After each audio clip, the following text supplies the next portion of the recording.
नमस्कार दोस्तों, self made tutorial में एक बार फिर से आपका स्वागत है। आज के इस लेक्चर वीडियो में आप देखेंगे सुल्तान के रूप में बलबन का राजत्व सिद्धांत। यानी कि ये टॉपिक जो है वो मध्यकालीन भारतीय इतिहास के सल्तनत काल से गुलाम वंश के अंतिम शासक बलबन से संबंधित है, जिसमें हम पढ़ेंगे बलबन का राजत्व सिद्धांत।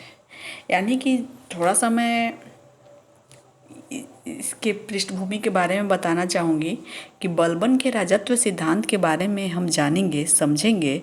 उसके पहले मैं थोड़ा सा बलबन के बारे में बताना चाहूँगी कि ये बलबन है कौन। तो आपने गुलाम वंश पढ़ा होगा, इसका लेक्चर वीडियो भी अपलोड है सेल्फ मेड ट्यूटोरियल पे। तो गुलाम वंश में जैसे कुतुबुद्दीन ऐबक हुआ, इल्तुतमिश हुआ, इल्तुतमिश के उत्तराधिकारी हुए, रजिया सुल्तान हुई, और इल्तुतमिश के वंश को शमसी वंश कहा जाता था। गुलाम वंश के अंतर्गत ही एक ये था शमसी। जब उसके अंतिम उत्तराधिकारी इल्तुतमिश के अंतिम उत्तराधिकारी नसीरुद्दीन था, और नसीरुद्दीन का दामाद था कौन? बलबन। तो बलबन ऐसे इतिहास में बलबन को अंतिम गुलाम वंश का अंतिम शासक माना जाता है, लेकिन बलबन अपने आप को गुलाम नहीं मानता था और उसने गद्दी पर बैठा तो उसने बलबनी वंश की शुरुआत की। तो खैर, ये बलबन के नाम के आधार पर उसे बलबनी वंश कुछ देर के लिए कहा जा सकता है। तो वो रियल में था गुलाम वंश ही, और इसके बाद से गुलाम वंश की प्रथा जो थी समाप्त हो गई, या गुलाम वंश समाप्त हो गया था। तो चलिए हम इसे शुरू करें। उसके पहले मैं बता दूं कि राजत्व सिद्धांत के बारे में हमने पढ़ना क्यों, मतलब ये ज़रूरी समझा, या क्यों मैं इसके संबंधित वीडियो लेकर आपके लिए लेकर आई हूँ। तो चलिए बात करते हैं।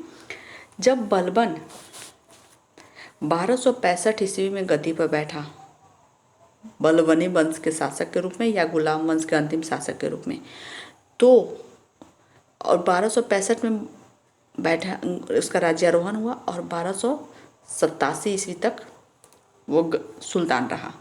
लेकिन उसके पहले वो नसीरुद्दीन महमूद के दरबार में, जब सुल्तान था नसीरुद्दीन महमूद, तो वो प्रधानमंत्री के रूप में अनेक महत्वपूर्ण कार्य किए, अनेक विद्रोहों का दमन किया, और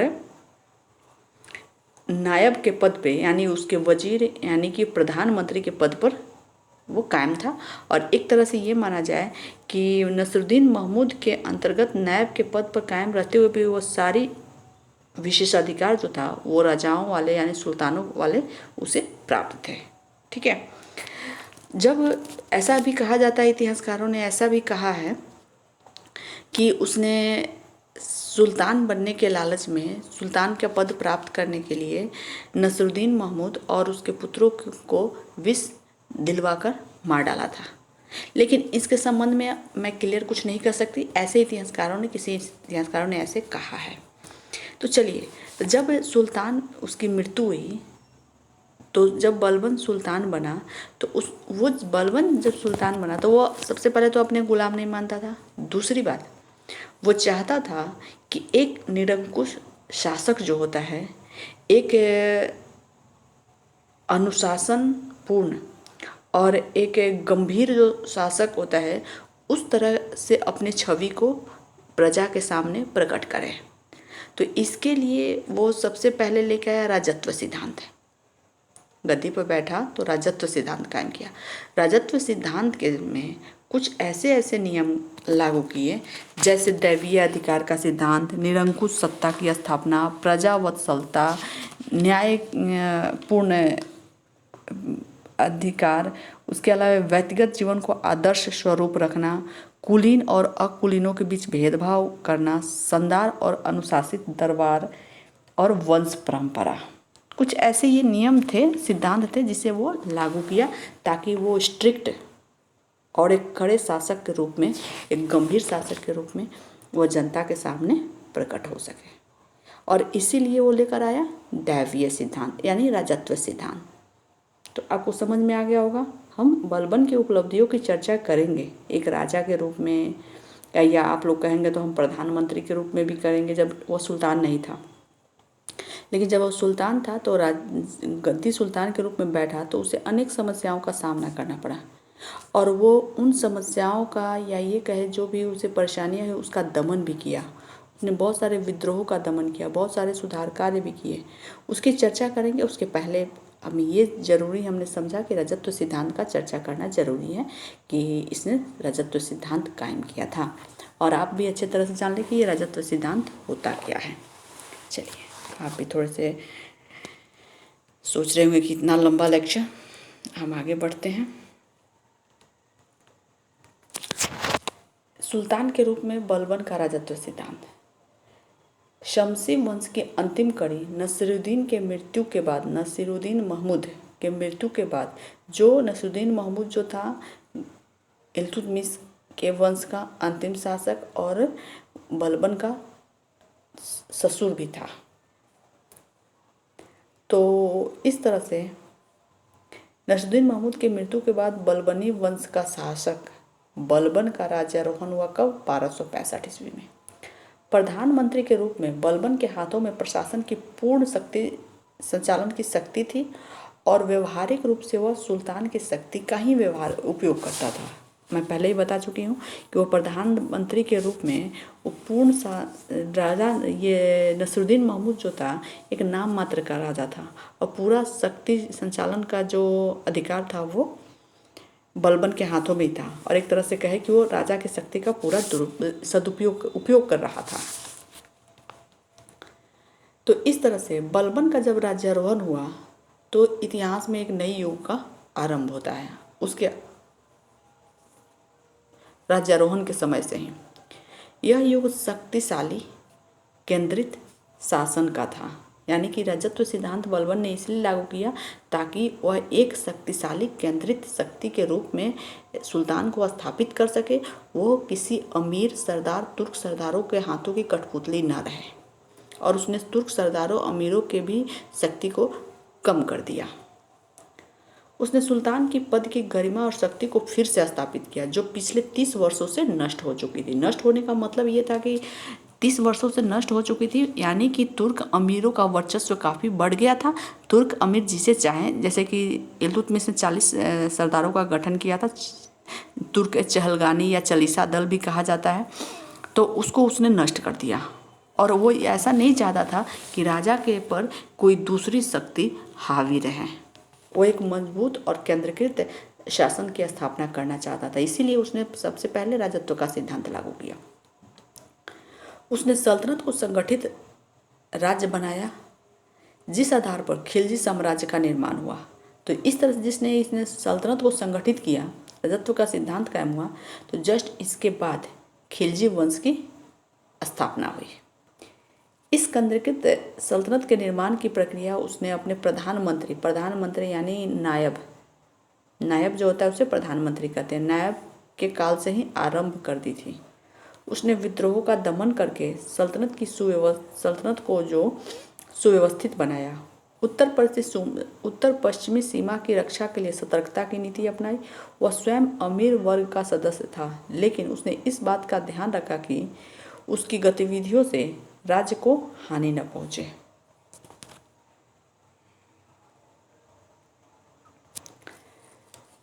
कुछ अमीरों को उसने कठोर दंड दिया था और कुछ को क्षमा भी किया था, और इस प्रकार की नीति से सल्तनत को ईर्ष्यालु और महत्वाकांक्षी अमीरों से सुरक्षित बनाया था।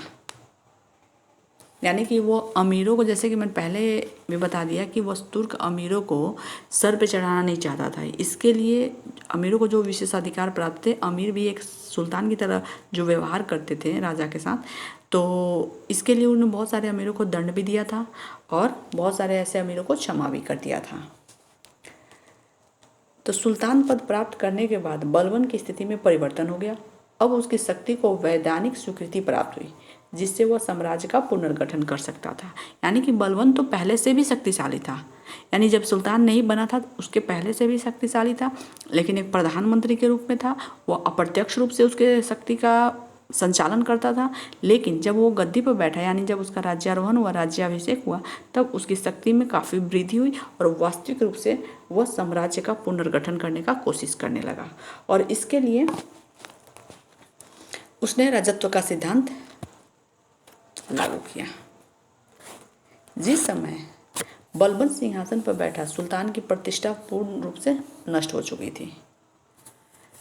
इस पराभव में बलबन का भी योगदान था, लेकिन सुल्तान बनने पर उसने स्पष्ट हो गया था कि सल्तनत को शक्तिशाली बनाने के लिए सुल्तान पद की शक्ति तथा प्रतिष्ठा को स्थापित करना तथा दृढ़ केंद्रीय शासन स्थापित करना आवश्यक था।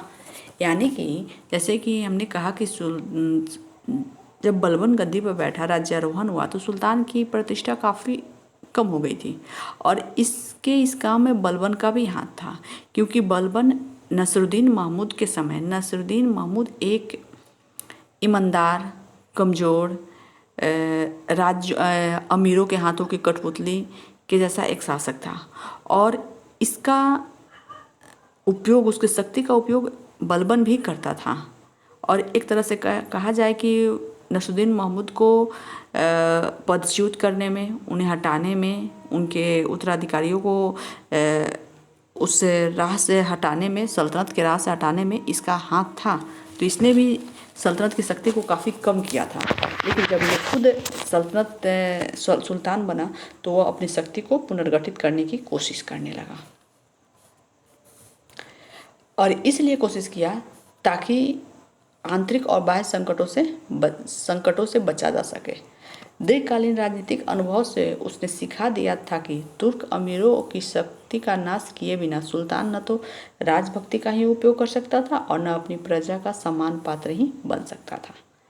यानी कि जिस समय ये था, तो जिस तरह से तुर्क अमीर हावी रहते थे, तो पहले से जानता था कि तुर्क अमीर के हावी होने से शासन शक्ति जो है किस तरह से कमज़ोर पड़ जाती है। तो राजा बनते ही, सुल्तान बनते ही तुर्क अमीरों की शक्ति को कम करने का प्रयास करने लगा, कुछ ऐसे सिद्धांत लाने की कोशिश करने लगा ताकि तुर्क अमीरों को अपने वश में रखा जा सके।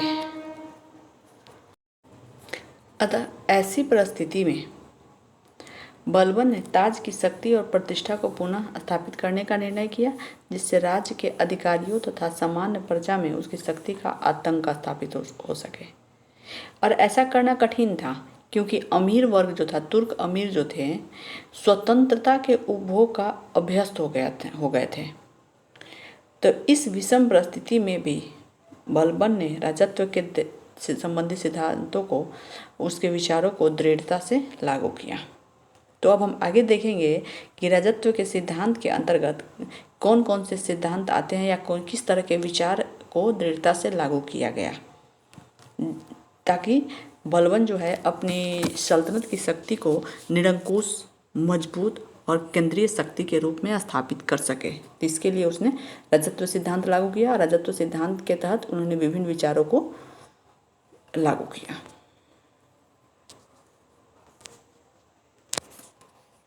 सबसे पहले देखेंगे दैवीय सिद्धांत। दैवीय सिद्धांत का मतलब क्या है? दैवीय का मतलब होता है गॉड गिफ्टेड। गॉड गिफ्टेड यानी कि गॉड द्वारा, दैवीय द्वारा, ईश्वर द्वारा प्रदान शक्ति। तो बलबन दिल्ली सल्तनत का एकमात्र सुल्तान था जिसने स्पष्ट और दृढ़ शब्दों में राजत्व संबंधी विचारों को प्रकट किया था। राजत्व संबंधी सिद्धांत का मतलब होता है जिसमें राजा ये कहता है कि कोई व्यक्ति यदि राजा बनता है तो उसे ईश्वरीय शक्ति प्रदान होती है।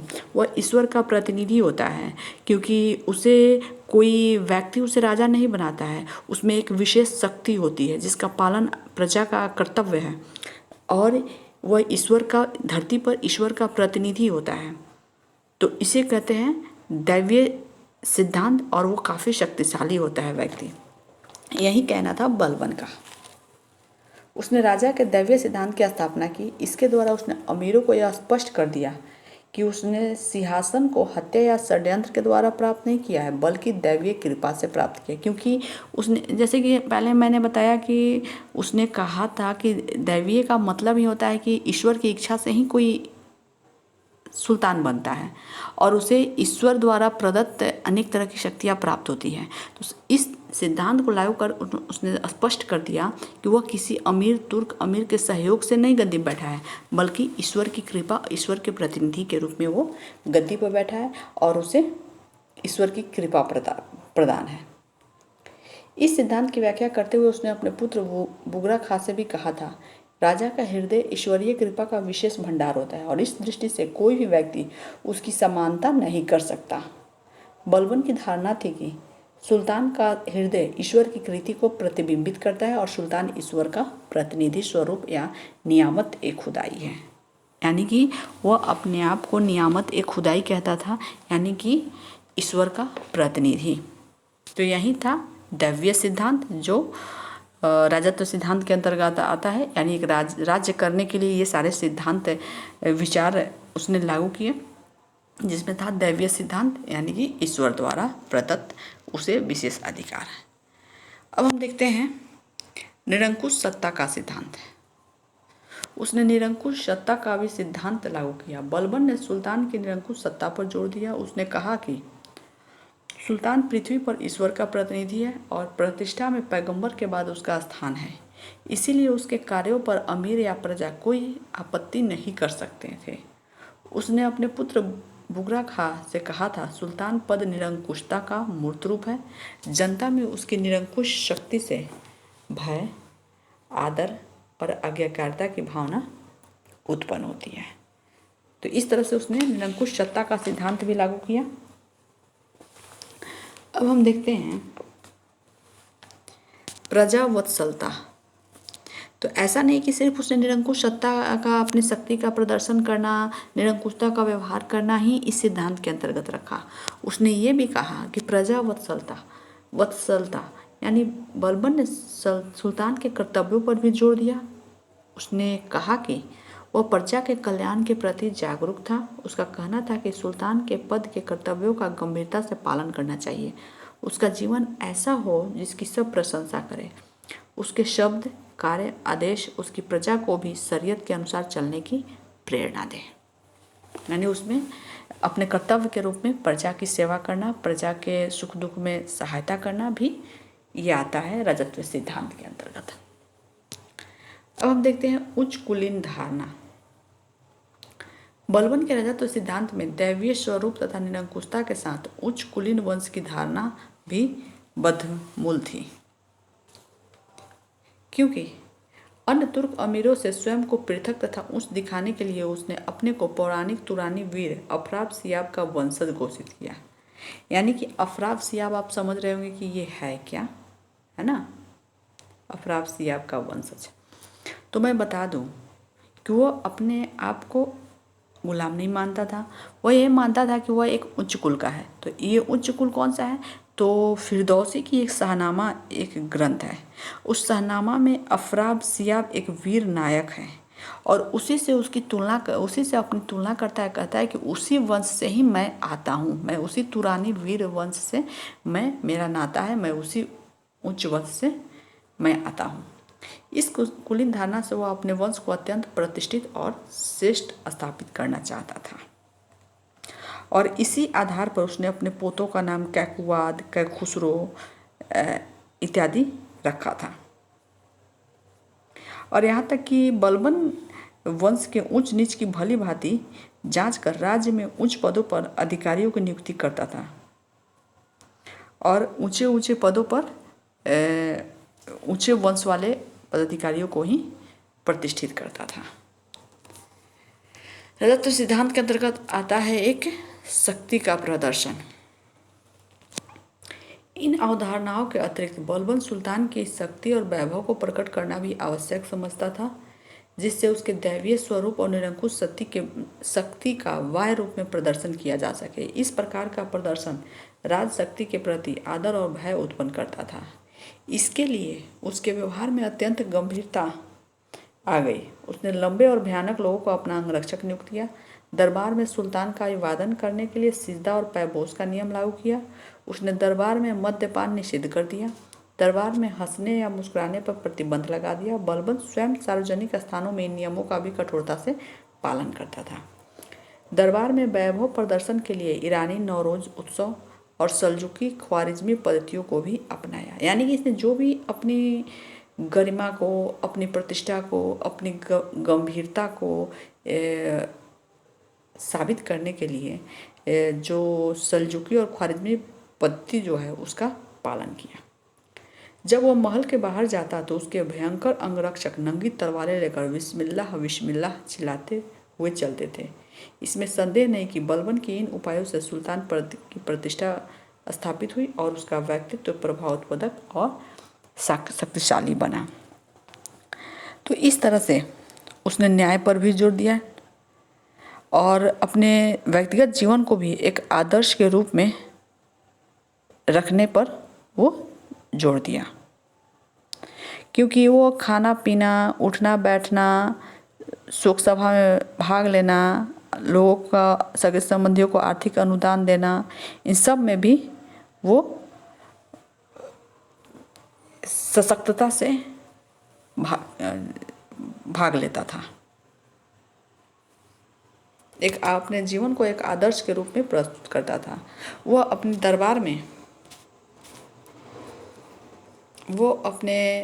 दरबार में भी काफ़ी गंभीरता से खुद को प्रस्तुत करता था। जब वो दरबार में होता तो तुर्क अमीरों के अलावा सभी अधिकारी जो थे खड़े होते थे और उसके सामने नंगी तलवारें लेके उनके अंगरक्षक होते थे और जो कोई भी उनके दरबार में हंसी ठिठोली नहीं कर सकता था, कोई भी दरबारी शराब पीकर नहीं जा सकता था। और इस तरह से सुल्तान जो है सदा गंभीर मुद्रा में बना रहता था। एक ऐसी भी घटना है जैसे कि एक बार उसके पुत्र की मृत्यु हुई। मृत्यु के बाद में भी उसने दरबार के शिष्टाचार को नहीं बदला और न कभी अपना दुख किसी के सामने प्रकट किया और न ही किसी से कोई सांत्वना या ये कहे कि सहानुभूति लेने का भी कोई प्रयास नहीं किया।